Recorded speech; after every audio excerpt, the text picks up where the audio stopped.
The provisions I've made for you will never run short or run out. Ever, never.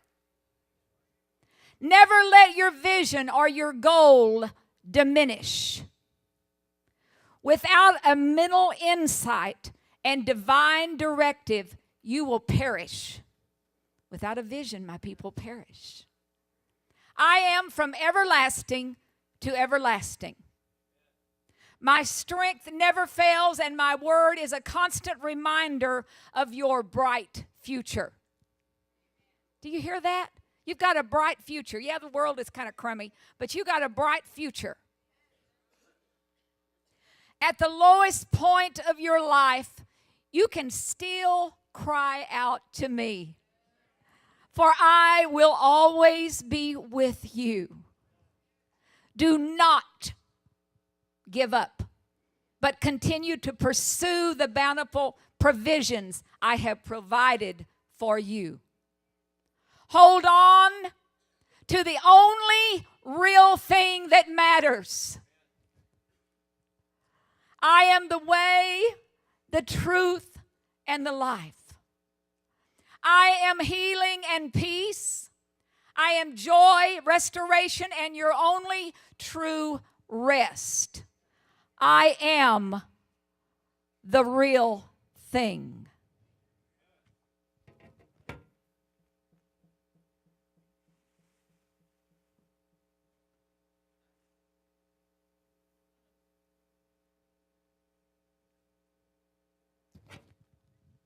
I can dress this Pepsi bottle up in an Easter hat. I made that little hat for it. And I can put Easter lilies all over it. But it's still a Pepsi. Now, some of you don't get offended if you love Pepsi. It's still a Pepsi.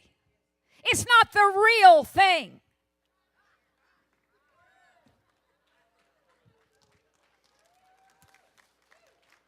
Here we go.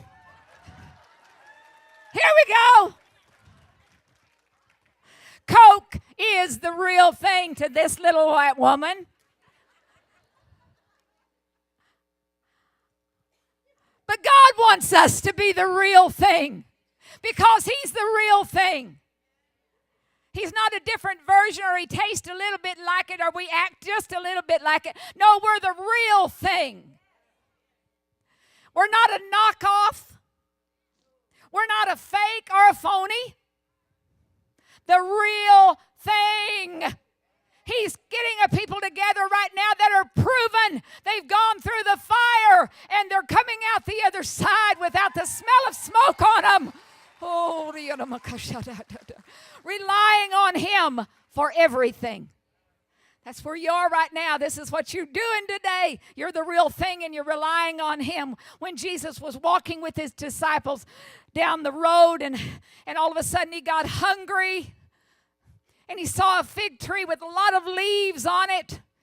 And He thought, oh, I'm going to go get me some luscious figs. Ugh. And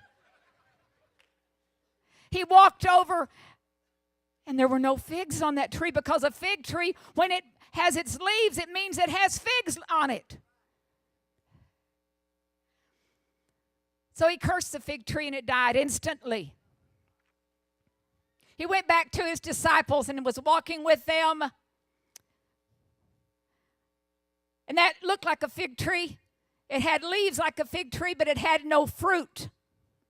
If we are the real thing, we're going to be fruity. The very essence of sweet fruit is going to come from us all the time. Even in the bad times, even in the very lowest times of your life, fruit comes forth from you. And Jesus said to them in Matthew 21, I think, He said, truly I say to you, listen, this is for you right now, and this is for me. Truly I say to you, if you have faith and do not doubt, if you have faith and do not doubt, you will not only do what has been done to this stupid fig tree. He may not have said stupid fig tree. But if you say even to this mountain, be taken up and cast into the sea, it will be done. Whatever you ask for in prayer, believing, you will receive it. How many of you are the real thing? You've decided, you may have made a commitment around these altars this morning and said, I want to be the real thing. I'm tired of the fake. I want to be the real thing. God is asking for a lot of people not to be all dressed up and think that you can do a certain thing and act a certain way. And no, He wants the real thing in you because He wants you to be a mountain mover. He doesn't want to be like the fig tree that has no figs on it and it's no more. Do not lose your vision. Keep yourself full of fruit. And keep your faith and hope in Jesus, the real thing.